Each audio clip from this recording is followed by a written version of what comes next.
Famous last words, Jenna Mo. What, I'm ready when you are? Yeah. Is that before we rob a bank?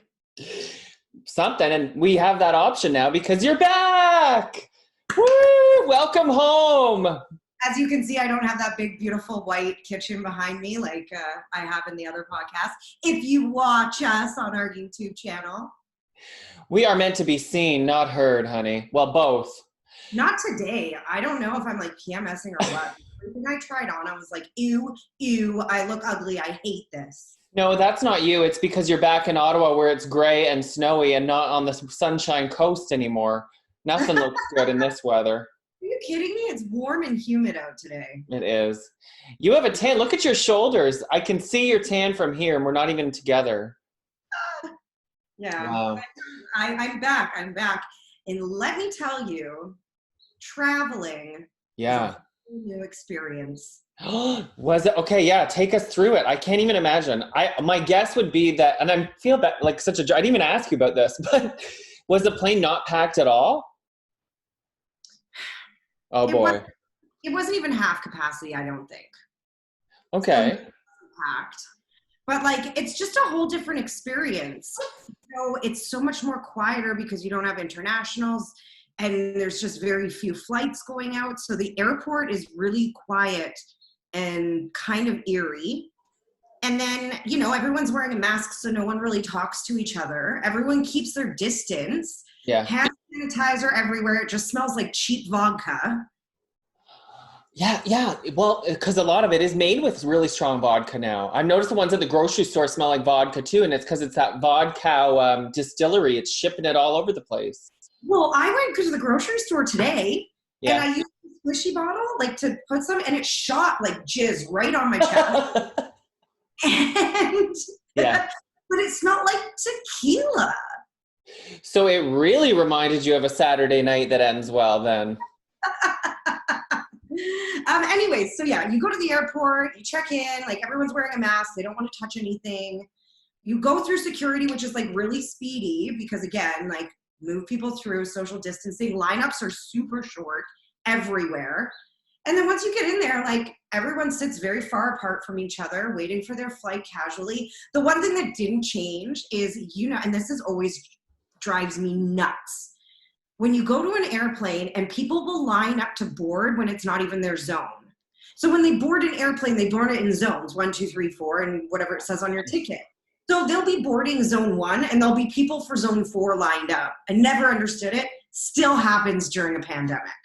So like one of the few times I've flown, because you know me, I'm a poor kid, I would sit, because I even knew, you probably told me about that. So I sat near my zone, but like at the bar, like so you can see your zone or where you're going to line up, but you don't actually go stand there until it's your turn. Yeah, they always stand in line. There's a bunch of people that do it. And I'm like, why would you want to spend more time on an airplane than you have to? Yeah, what is their logic? They're afraid they're going to miss it, like Home Alone? I think they just, I was talking to my friend and she made a good point. She said maybe it's so that they can get their stuff. They get the overhead storage. Oh, because people hog it and then it's gone. Right, because you have to pay for your check on, right? So everyone tries to like bring theirs on. And I laugh because you know me, I could never pack a carry-on. Yeah, no. My carry-on. People try to be safe and then you get on the plane and apparently let the germs fly. People are taking off their shoes. Well, so you get onto the plane, and usually when I fly from Vancouver to Toronto or Vancouver to Ottawa, it's a big plane, but not the one with 3 rows. This was a bigger plane, so I think they're using the bigger planes to create more social distancing. So you walk on, and the flight attendants are in masks with these like those ponchos you get at a concert when it's raining. Yeah. So they have those on, and they give you a package, and this package has a mask, gloves, hand sanitizer, hand wipes, headphones, and water. It was a nice little package. Was that the water that you brought home? Oh, yeah. It's really cute. I saw a picture. Water bottles, and they'll give them out throughout the flight. Other than that, there's no food or drink service. So you can't be getting drunk. You can't be ordering anything. And yeah, like So you get down, I sit down and I wipe my whole seat off. I'm sitting by the window, so I wipe the whole window side, like everything. And everyone's doing it. I've never felt so clean on an airplane. Yeah, it probably is. Do you think the employee is like, at the grocery store, they wipe down the conveyor belt between each person? Do you think they do that on airports, like between each flight? No. No. Shit. They never have. I think it's up to people. So then I see, like, I'm like, okay, this is cool. This is great. This is a lovely experience. Well, this girl sits next to me, young girl, younger than me. And she's sitting there, I'm like, cool, whatever. Then she takes her shoes off. Oh, when I saw that tweet, I heaved. I was like, I don't know what it is about. It was just somebody else's dirty socks. It just grossed me out during the pandemic because I was like, then you have to put your shoes on and you're touching your feet. And I don't know, it's just really gross. But then I saw something even more disgusting. I didn't even talk about this. There was this woman on the other side of the plane sitting in a row by herself, and I was watching her. And, I think it's safe to eat. However, I choose not to eat on an airplane at this time. People were eating in the restaurants in Toronto in the airport. I just choose not to. This woman busts out a full 5-course meal. No joke. On the plane, and the trays on the plane are the dirtiest, right? Yeah.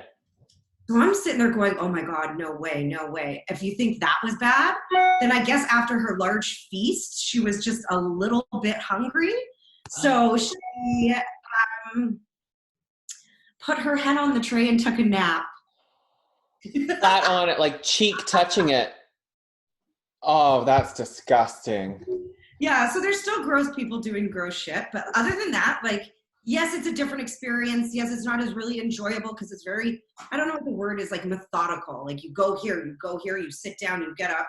It's empty, so there's not as much going on. But I found it kind of enjoyable. Less people. Well, it's like at the grocery store, it sucks having a line up, but once you get inside, it's kind of nice. There's less people around. Everyone stays out of your way, except for at the grocery store, there's still those people that leave their fucking carts in the middle of the aisleway. I know. Stop the madness. And you say, excuse me, I just want to get by. And they're like, oh, I'm reading the label. It's bread. What do you need to read? Also, you're not supposed to be touching shit to read the labels. Oh. Keep your hands off. I saw a lady at the grocery store, full mask and gloves, which now they're saying gloves are pointless at the grocery store. But she arms around. Yeah, and she was touching every tomato. Squish, squish like a tit, put it back, squish, squish, another one. I was like, lady, you're just infecting everybody. But the thing is you have to do that with produce. You have to pick it up. You have to squeeze it. You have to fondle it, just like boobies. Yeah, I wouldn't know. Peppers are the... If you would touch them and fondle them and squeeze them. Oh, I do, please. Every Christmas, I gain a little bit more. Now, so you said methodical, but something I wanted to ask you about was in Vancouver, a lot more is open than is it in Ottawa, like even retail shopping, like for clothing. Right. So before I left, because I knew things in Ontario aren't going to open anytime soon, we can thank Toronto for that. But that's another conversation. Right. Right. So I decided, hair salons opened. I got my hair done, which was, again, very different experience. However, it was enjoyable. I went shopping for clothes. Now, the malls weren't open. However, the stores that have sidewalk entrance are. Okay. So I went to like an Aritzia, a Zara, a Brown Shoes and stuff. I hated it. And you know how much I love shopping. Hated it. Why? It was just, you feel pressured because you can only walk one way around the store and you feel like you can't take your time because there's people waiting outside, and it was just so much pressure, and I really don't like that when I'm shopping. So I will stick to online only for sure. That's so true, because that's something that's like, you think of like Clueless, the TV show from when we were young, and it's like you go to the mall and you shop and you chat and you have a coffee, and you can't do that now. It's like you're made to feel almost like well, in Vancouver, you can do that because the restaurants also opened. Well, how does that work with masks? Do you have to wear masks everywhere? The server is wearing, and I can only speak on behalf of the restaurant. I think everyone is different, but you do have to pass a certain test, I think, before you're allowed to open for dine-in service. So servers have to wear masks and gloves. There's no menus. Everything has to be ordered and done off of an iPad. and no cash, and of course social distancing and stuff. So I don't know why anyone would want to go back to dine-in personally right away. Just doesn't seem like a very enjoyable experience. I think they need to offer those cool things. Like so many restaurants have done these cool like date night boxes with food and booze. Like Cactus Club's a very popular restaurant out west, and they have homemade Bellini kits and stuff like and margaritas, and so they can still kind of keep afloat with that kind of stuff. Well, something I think about is the servers wearing masks, and not even just like, the pigs that are tipping because she's hot, but like part of a tip you work on because of your personality and like friendly, hi, welcome, smile. You can't do that. No, you can't flirt. You can't flirt. Thank you. Yeah. And as a server, that's kind of what you like to do at times. It just takes a big part of the experience away. Right. But even more in the LCBO, I felt that sort of hurry up. What are you doing in here? Like get your shit and leave. But so I could imagine at a clothing store, you almost feel bad. Like you're out of your house. How dare you? I think the LCBO has a right to tell you to hurry up and get your shit, because they know exactly what you're going in for. Exactly. Well, that's not, now I got to, yeah. Cheapest wine with the lowest sugar, highest alcohol. Where is it? Jesse, what are you doing in our VIP section? We know you can't afford that. Well, did you see the sale of box wine has like gone through the roof since this shit happened? People can't hate on the box, man. Not anymore. It's probably just you and I keeping the boxes afloat, let's be honest. I definitely skipped that aisle in the grocery store, though. Good for you. I know. I think I'm going to try and give it a couple weeks. Weeks? Yeah. Don't you know what they tell you in AA? Do one day at a time.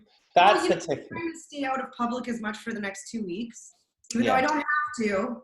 I'm trying my best, So I even wore a mask grocery shopping, which I don't do normally, but just because I've been on a plane, And so I'm like 2 weeks quarantine. Maybe I should so I don't get back into the habit of drinking all the time. Well, yeah, it's smart. It's smart because at some point this is going to end and we're all going to look awful. But wouldn't it be a great feeling if you were the one that didn't? Right. And, you weren't an alcoholic at the end of this? And I'm not going to see you, so I don't have a reason to drink. Well, once the 2 weeks is up. We'll just go ham. Then we get to be in each other's bubble. Right. I started wearing a mask at the grocery store too because I got shamed at Shoppers Drug Mart. An old lady, I was one of the only people not wearing a mask, and an old lady said, young man, you should be wearing a mask.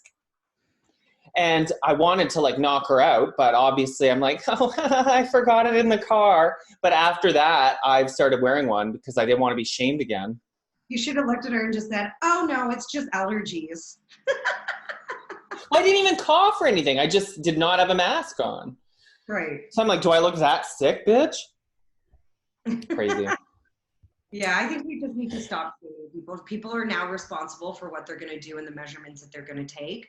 I think it's just time that we stop shaming and stop wasting and creating so much negative energy. You see these posts constantly on Facebook, people being like, I can't believe these people are at the beach, and I can't believe, and it's like, you know what, we all feel the same way. Let's not continue ranting on Facebook, because all that does is like feed the negative ball of energy that's already out there. Let's move on and only focus on the things that bring in positive feelings. Holy shit, yeah. But you're right, and it reminds me of the Kumbaya quote that goes something like, everybody's fighting a battle you know nothing about. And there's so much talk about mental health and stuff like that. So it's very, it's presumptuous for people to judge others for what they're doing when you don't know the struggle they're going through. People who live alone are very lonely compared to people living with a spouse. Right. I think right now there's so much going on, and everyone just really needs to maintain focused on themselves and that they're doing the best they can all around, whether it's coming to providing for your family or not spreading this virus. I think it's just focus on you. Yeah. And like, I've totally bought into this bubble approach where I have like 5 to 10 people I'm allowing myself to see. And if you're someone that's uncomfortable with that, then don't go in a bubble. Right. And the bubble, like, you're still maintaining social distance. Yeah. right? Yeah. And people they're not telling people don't go outside.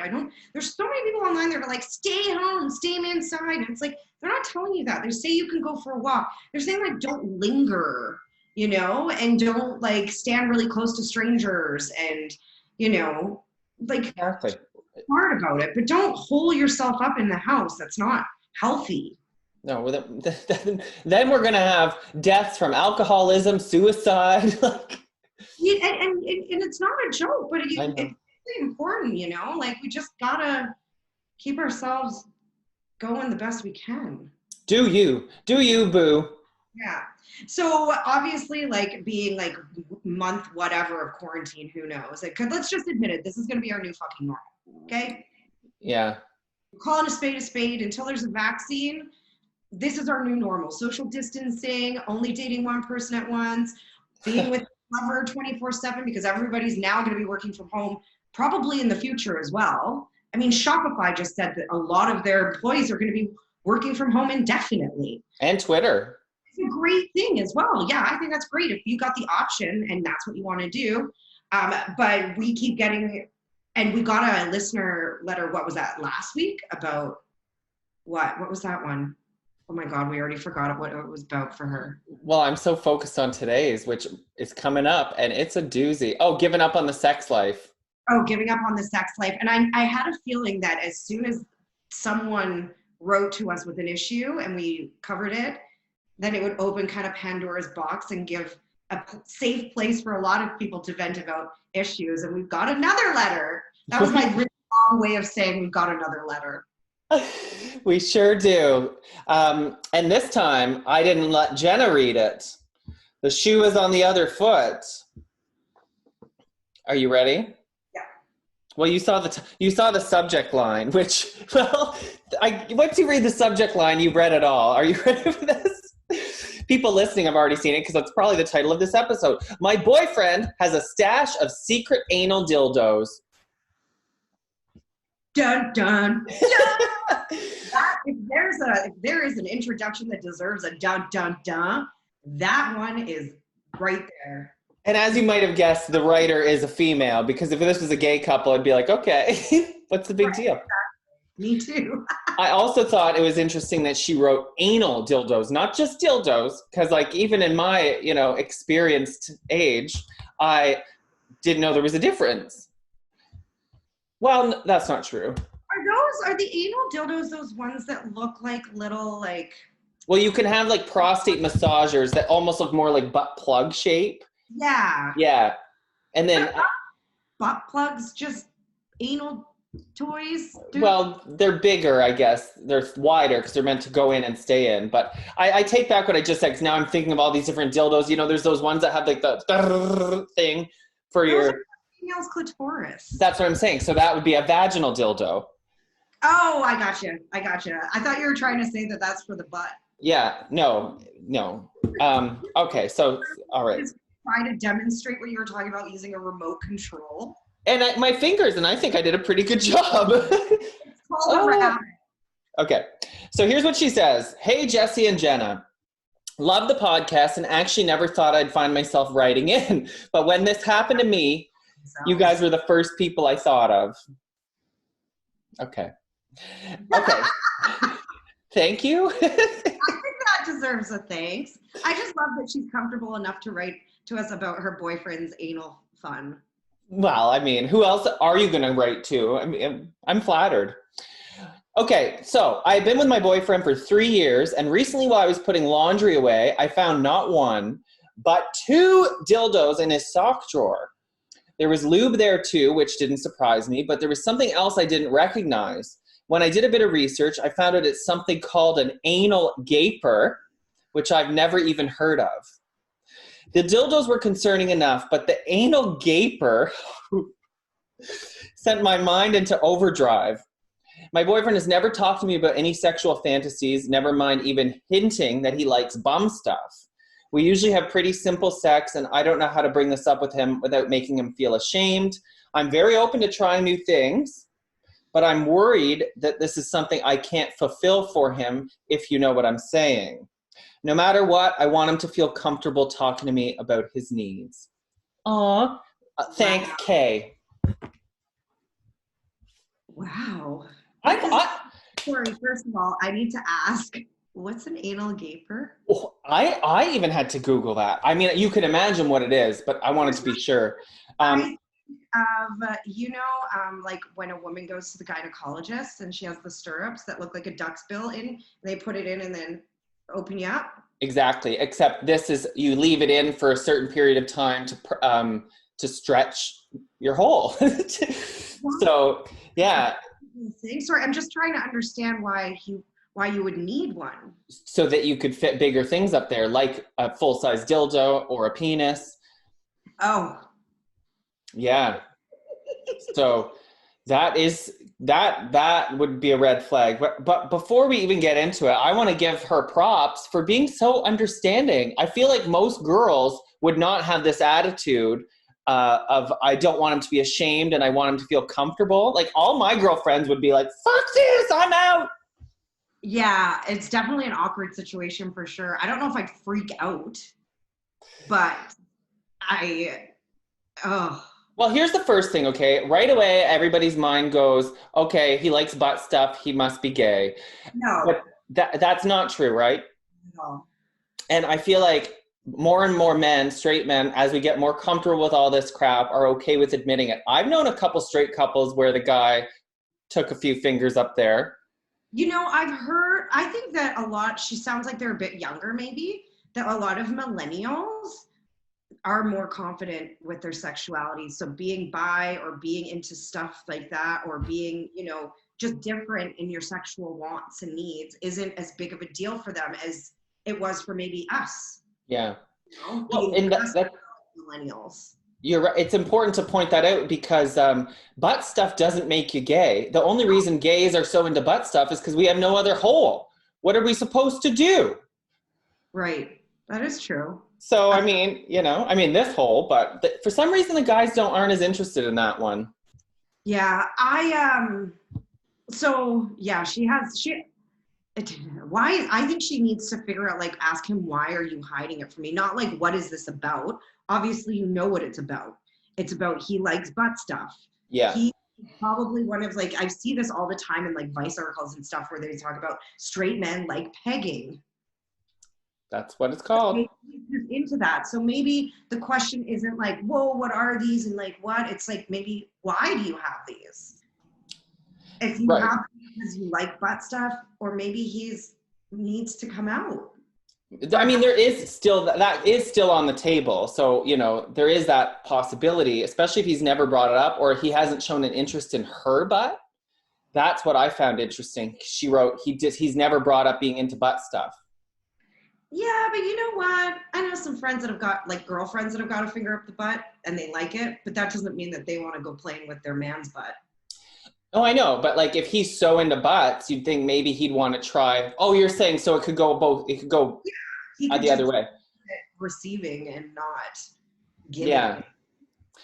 Well, here's the trajectory. This is what I think happened is if he was trying a couple different dildos and then they were too hard because it hurts at first. It's a really quite involved area. And then when the dildos didn't work, he's like, I need something to stretch this. So he ordered the anal gaper.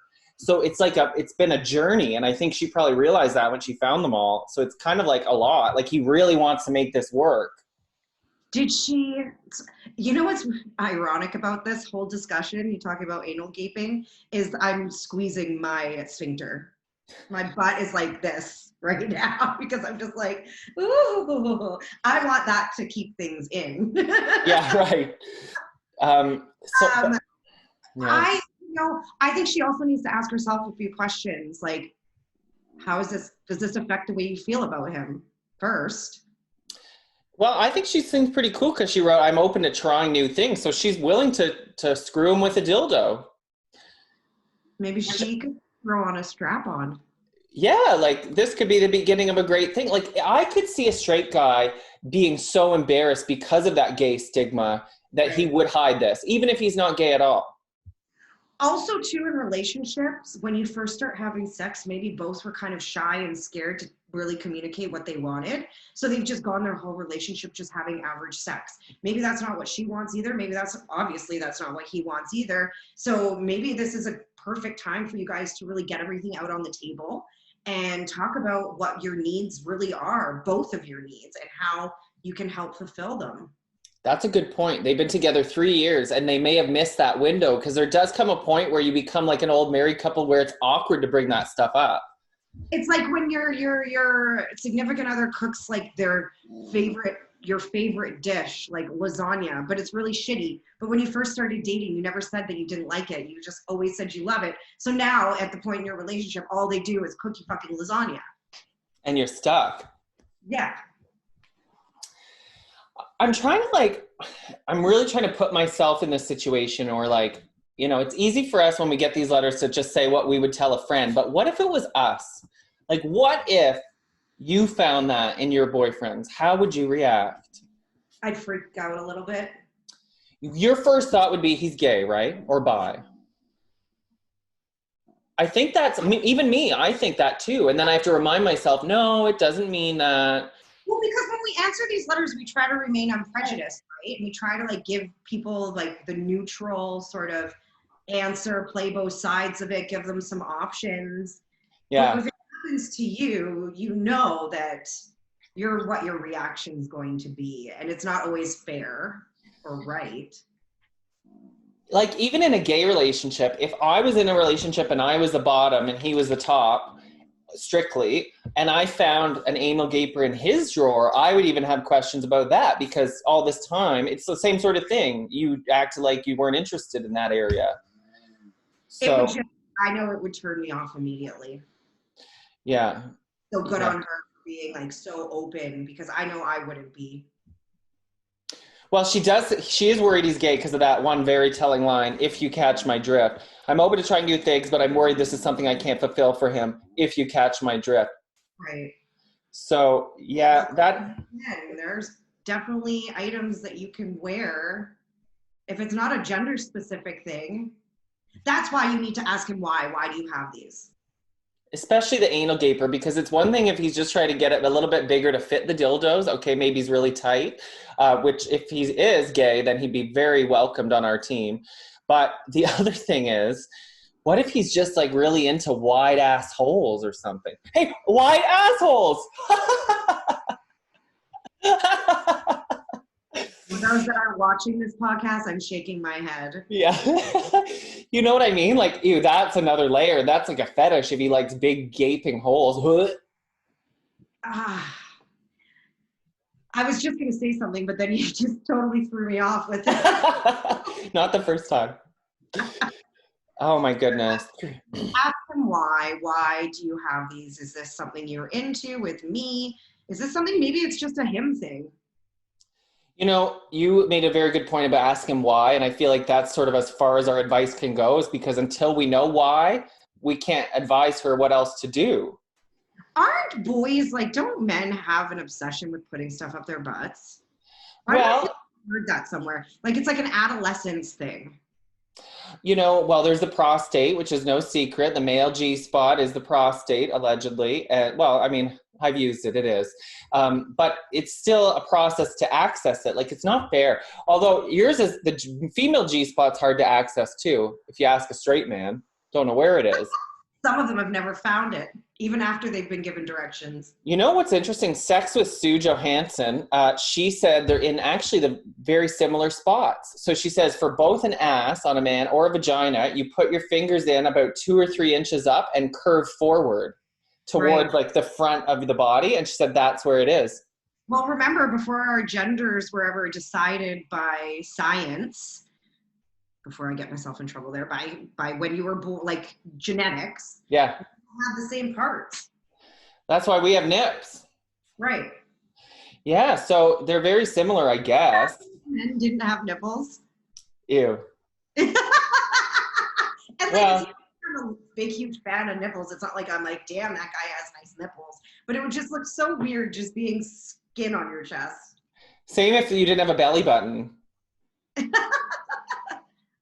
Don't they say Taylor Swift doesn't have a belly button? Who doesn't?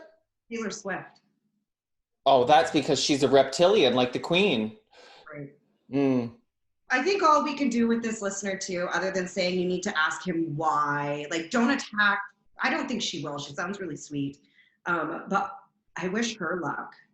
Me too. I want to follow up on this one. Yeah. Maybe they'll have a wild anal sex romance from here on out. Something that they can enjoy together. Regardless. Yeah. You know, definitely not my style, but hey, shit, I'm not judging others for what Well, they that's actually another layer, because if you're going to do this, you have to be into it. Like, it's one thing to be willing to try, but are you really going to like get off on pegging your man? But some women just get off on making men get off. Yeah, I guess. I think it's just part of the whole experience. It's like giving a blowjob. You don't always finish yourself. Right, exactly. So, and maybe it's just a foreplay, or maybe he likes things in there while he's having sex. Like, we don't know. No. Multi layers to this. And there's going to be no usable clips to promote this episode, by the way. Or, you know, it's a sad thing too. If he is gay or struggling with that, that's tough that he has to hide that secret as well. Well, and because you're such an open and supportive person, I hope that if that is the situation that you guys can still remain friends and like supportive of each other. You know, I've heard cases like that where people find out that they're gay and then they turn out to be best friends for like a really long time. I think actually it's probably one of the best ways you could break up with a straight relationship, because there's nothing to be jealous about. There's nothing you can do. Right. It's like Grace and Frankie. Yeah. Yeah. Only, yeah, it always takes a minute. My great aunt and uncle were that. They were married, they had 3 kids, and then he was gay, and they had like a couple years where she was mad and wouldn't talk to him, but now they're like best friends. They go on cruises and all that shit. Because you were best friends for so many years, right? That's it. And you just want, at the end of the day, you just want each other to be happy. That's what, yeah, kumbaya. You are kumbaya today. Today. What's with me? It's a cloudy day. I'm stoned. Speaking, are you a little bit? A little. What am I not? No, just joking. Makes me sound like a total drug user. There's in this, I don't know what, you said something about couples, or I don't know, breaking up, made me think of an article I clicked on that talked about how a whole bunch of users from Ashley Madison, you know, that big cheating website, were polled about whether they leave their cell phone upside down or not. I'm looking for mine to show you, but like face down on the table. And they all said yes. So the study shows like it is a red flag. If you suspect your partner's cheating, take note how they leave their phone on the table all the time. I've said this before. I notice all the phone habits. That's how I've known every single one of my boyfriends were cheating. Because did he do that? And they're just texting a little bit more often. And when they're texting, they're turning their back, or like, you know, you just feel it. And it's subtle. It's like, it's not like a full turn, but it's like a little subtle. It's like, oh, you tilted there. Like you can pick up on it. It's okay. If you do think that he's using those toys with someone else too, maybe pay more attention. I just don't know how they can live together and not how he can hide that. Well, and how new is this obsession? Because it sounds like 3 years, you're putting his underwear away in the drawer. Is this the first time you've ever done that? No. Right. Maybe he just wanted her to find it. Oh, maybe. Oh my God. See, we need to follow up, because maybe he is gay and this is his way of having her freak out so he could be like, see, you're not supportive. We're done. Or maybe it's just his way of telling her. Yeah, you know straight guys are. Well, if he's not, maybe it's still his way of telling her. So she brings it up and then they can have a conversation about it. It's got to be hard to, if you've been in a relationship, a heterosexual relationship, and you realize that just wasn't what you wanted and you're gay, I mean, that's a lot for someone to take in. And it would be a lot to tell someone too. Maybe he thought it would be like a hot porn scene where she'd find them and he'd come in and she'd be using them. Ooh, I don't think you're supposed to share those toys. Clean them, people.